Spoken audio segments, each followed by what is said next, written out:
Hello traders, welcome back to our channel.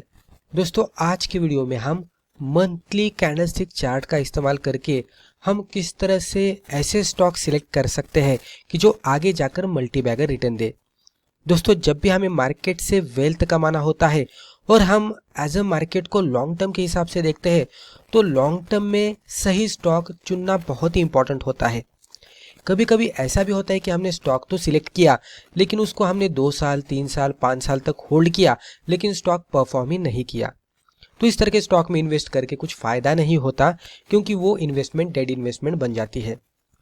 तो उसके वजह से हमें स्टॉक का सिलेक्शन ऐसा करना चाहिए कि पोजीशन बनाने के बाद स्टॉक हमारे डायरेक्शन में जाने लगे और अगर हम उसको 3 साल 5 साल या उससे भी ज़्यादा होल्ड करते हैं तो एक अच्छा खासा मल्टी बैगर या तो मल्टी फोल्ड रिटर्न देखने को मिले। तो टेक्निकल एनालिसिस का सहारा लेकर मंथली चार्ट को देखकर इस तरह के स्टॉक कैसे सिलेक्ट किए जाए कि जिसमें हम 3 से 5 साल के लिए होल्ड करें और एक अच्छा खासा मल्टीफोल्ड रिटर्न कमा सके। तो ये वीडियो में हम यही देखने वाले हैं। दोस्तों, अगर आपको स्टॉक मार्केट सीखना है तो Amazon पर जाकर आप हमारे बुक पढ़ सकते हैं या तो Udemy पे जाकर आप हमारे वीडियो कोर्सेज भी देख सकते हैं। पहले हम यहाँ पे थोड़ा इंट्रोडक्शन देखते हैं और फिर आगे बढ़ते हैं। तो यहाँ पे आपको ये समझना चाहिए कि जो भी लॉन्ग टर्म के इन्वेस्टर्स या ट्रेडर्स होते हैं तो उनको स्टॉक सिलेक्शन किस तरह से करना चाहिए। ज़्यादातर जो बिगिनर लेवल के ट्रेडर्स होते हैं वो क्या करते हैं, डेली चार्ट ओपन करते हैं और डेली चार्ट पे प्राइस एक्शन ढूंढने की कोशिश करते हैं। दोस्तों, अगर आप कोई भी स्टॉक का सिलेक्शन करना चाहते हैं और लॉन्ग टर्म के हिसाब से करना चाहते हैं तो डेली चार्ट के बजाय आपको पहले मंथली चार्ट को देखना पड़ेगा कि मंथली चार्ट यानी कि लॉन्ग टर्म का ट्रेंड क्या चल रहा है। क्योंकि जनरली क्या होता है कि जो लॉन्ग टर्म का ट्रेंड चल रहा है उसको ही शॉर्ट टर्म के चार्ट भी फॉलो करते हैं, यानी कि मंथली चार्ट पे जो ट्रेंड चल रहा है उसी को शॉर्ट टर्म का चार्ट भी इस तरह से higher top higher bottom pattern बनाते बनाते फॉलो करेगा। दोस्तों, जब भी हम लॉन्ग टर्म के हिसाब से इन्वेस्टिंग करना चाहते हैं और मंथली चार्ट के बजाय अगर हम डेली चार्ट ओपन करते हैं तो शॉर्ट टर्म के चार्ट पे हमें ज़्यादा नॉइज दिखता है और नॉइज दिखने की वजह से हमें क्लियर ट्रेंड का पता नहीं चलता कि लॉन्ग टर्म का उसका क्लियर ट्रेंड क्या चल रहा है और उसके वजह से हम सही डिसीजन नहीं ले पाते। उसी के साथ जब भी हम मंथली चार्ट का इस्तेमाल करते हैं तो जो भी एक कैंडल होती है वो पूरे मंथ की होती है और वो हमें बता देती कि पूरे मंथ में बाइंग एंड सेलिंग एक्टिविटी क्या हुई है। तो उसके हिसाब से भी हमें पता लगता है कि मार्केट बुलिश है या बियरिश है, यानी कि जो पर्टिकुलर स्टॉक में हम इन्वेस्ट करने वाले हैं तो वो बुलिश है या बियरिश है। तो इससे हमें ज़्यादा जो पिक्चर रहती है वो चार्ट की वो क्लियर हो जाएगी because of long term trend. अब हम यहाँ पे देखेंगे मंथली चार्ट वेल्थ फार्मूला। अगर आपको मंथली कैंडलस्टिक चार्ट का इस्तेमाल करके टेक्निकल एनालिसिस के सहारे इस तरह का स्टॉक ढूंढना है कि जो अच्छा खासा स्ट्रांग है और वो अगर हम 3 से 5 साल के लिए होल्ड करते हैं तो मल्टी बैगर रिटर्न देने की पॉसिबिलिटी रखता है, तो उस तरह का स्टॉक किस तरह से ढूंढा जाए ये हम यहाँ पे रूल वाइज समझ लेने की कोशिश करते हैं। तो यहाँ पे हमें क्या करना है, rule number 1, strong monthly trend हमें दिखना चाहिए। स्टॉक अच्छे खासे अप ट्रेंड में होना चाहिए। या तो सिचुएशन ये भी हो सकती है कि स्टॉक लॉन्ग टर्म के लिए मंथली चार्ट पे एक करेक्शन में या तो कंसोलिडेशन में है और मल्टीपल टाइम से रेजिस्टेंस को हिट कर रहा है लेकिन ब्रेक नहीं कर रहा है। मान लीजिए 3 साल बाद 5 साल बाद या तो 10 साल या उससे भी ज़्यादा बाद ये रेजिस्टेंस को जब भी कोई भी मंथली कैंडल ब्रेकआउट देती है क्लोजिंग बेसिस पे तो उस तरह का भी स्टॉक एक बढ़िया सा माना जाता है। तो इसमें हम एक ट्रेंड भी देखेंगे और उसी के साथ मंथली चार्ट पे ब्रेकआउट बनता है क्या वो भी देखेंगे।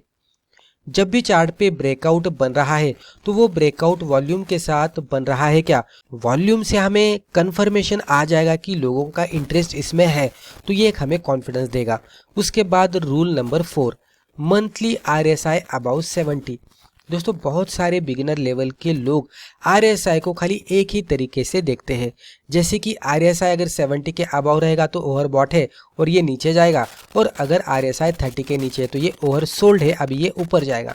लेकिन दोस्तों, मैं यहाँ पे आपको बताना चाहूँगा कि जब भी हम चार्ट देखते हैं और उस पर स्पेसिफिकली RSI ड्रॉ करते हैं तो RSI के अकॉर्डिंग मोमेंटम वाले स्टॉक ढूंढने के लिए हम इस तरह के स्टॉक देख सकते हैं कि जो लॉन्ग टर्म के अप ट्रेंड में ट्रेड कर रहे हैं और इवन वो 70 के ऊपर है।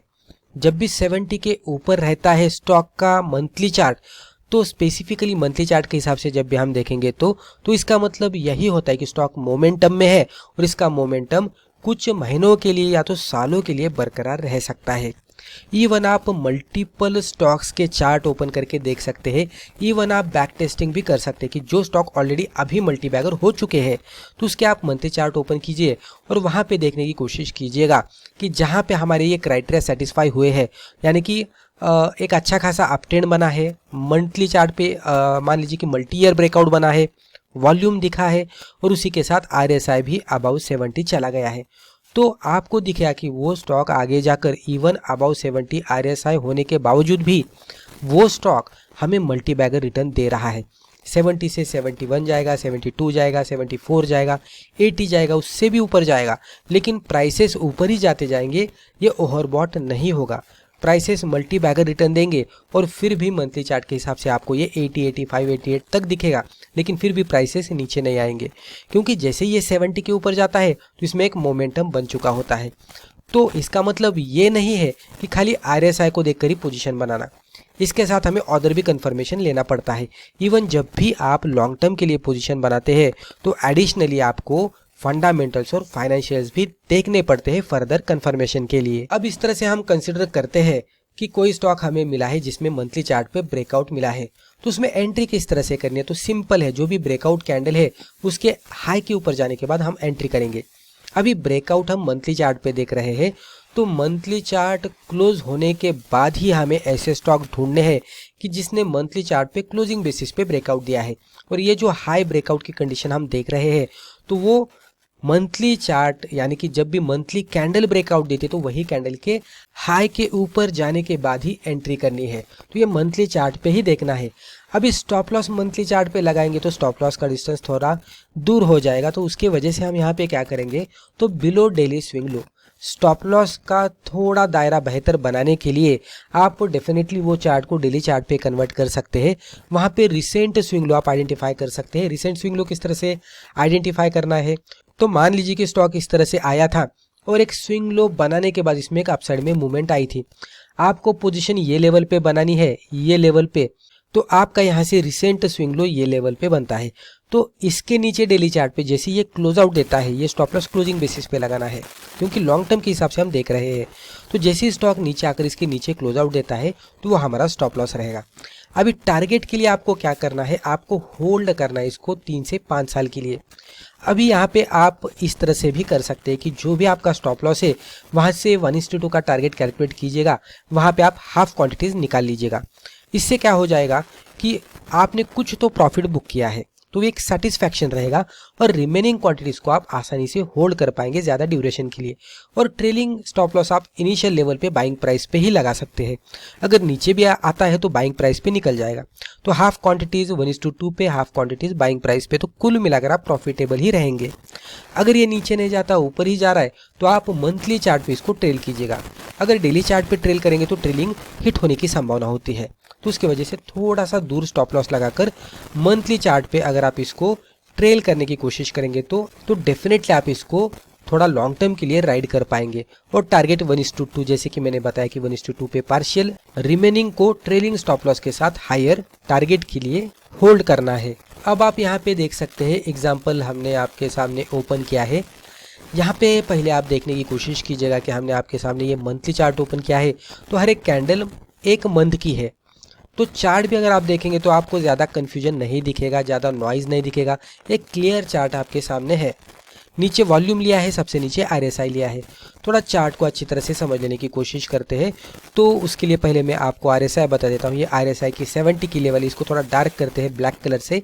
ये 50 की लेवल है मिडल वाली और सबसे नीचे 70 की लेवल है। हमने यहाँ पे क्या किया है, हिस्टोरिकल चार्ट पे रेजिस्टेंस देखा और ये मार्कआउट किया। यहाँ से नीचे जाकर देखेंगे तो आपको यहाँ पे ड्यूरेशन दिखेगा 2015 का। ये हाई 2015 पे बना था और उसके बाद स्टॉक नीचे आया था और बहुत सारे महीनों के लिए या तो इवन हम सालों के लिए कह सकते हैं कि स्टॉक पूरी तरह से कंसोलिडेशन में, लॉन्ग टर्म के कंसोलिडेशन में या तो करेक्शन में चला गया था। फाइनली स्टॉक ने ये कैंडल पे ब्रेकआउट दिया। ये कैंडल का अगर हम ड्यूरेशन देखने की कोशिश करेंगे तो यहाँ से इसको नीचे इस तरह से लेके जाते हैं तो लगभग 2024 में इसने ब्रेकआउट दिया।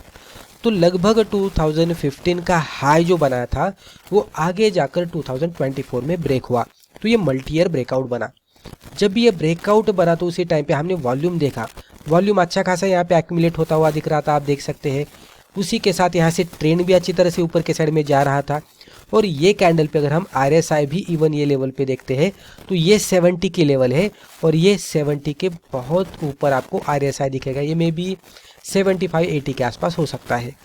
तो वो लेवल थी RSI की। तो यहाँ से RSI 75-80 पे होने के वजह से इसमें गिरावट आई है क्या? नहीं। इवन यहाँ पे देखेंगे तो स्टॉक ने एक कैंडल के लिए थोड़ा सा एक रेड कैंडल बनाया और उसके अगले मंथ में ही स्टॉक अच्छा खासा ऊपर गया। प्राइस रेंजेस के हिसाब से देखने की कोशिश करेंगे तो इसके हाई के ऊपर भी अगर हम प्राइस देखेंगे तो लगभग 1000 के आसपास थी और इसमें जो मूवमेंट आई है लगभग 2200 तक की आती हुई अप्रॉक्सीमेटली दिख रही है। उसके बाद एक बार ये करेक्ट हुआ, ये नीचे जाने के बाद RSI यहाँ तक आया, इवन 50 के ऊपर ही था, 60 के आसपास था और फिर से इसमें रिकवरी आना शुरू हो गई और ये स्टॉक यहाँ तक गया और ये 5500 की लेवल हमें दिख रही है। तो जो स्टॉक लगभग यहाँ पे 1000 के आसपास हमें दिख रहा था वो अगर हम देखेंगे तो ये अभी रिसेंट कैंडल है 2026 के आसपास की। तो अगर हम ये भी लेवल देखेंगे तो जो हमने 2024 के आसपास जो स्टॉक ने हमें एंट्री दी थी तो वहाँ से लेकर 2026 के आसपास, तो हम कह सकते कि 2 से 2.5 साल के अंदर ये स्टॉक ने 1000 से लेकर 5500 तक की रैली दिखाई है। तो इस तरह के रिटर्न को ही मल्टी बैगर रिटर्न कहा जाता है और यहाँ पे ही मल्टीफोल्ड रिटर्न के वजह से एक अच्छी खासी वेल्थ बनती है। यहाँ पे खाली जो इम्पॉर्टेंट होता है या तो जो स्किल हमें होनी चाहिए वो स्किल होती है पेशेंस। पोजीशन बनाने के बाद कितने पेशेंटली आप इसको होल्ड करते हैं वो बहुत ही इंपॉर्टेंट होता है, क्योंकि पेशेंस ही यहाँ पे आपको वेल्थ बनाकर देने वाला है। तो दोस्तों मुझे लगता है कि वीडियो के जरिए जो भी इन्फॉर्मेशन हमने आपके साथ शेयर की है आपको वैल्यूएबल लगी होगी।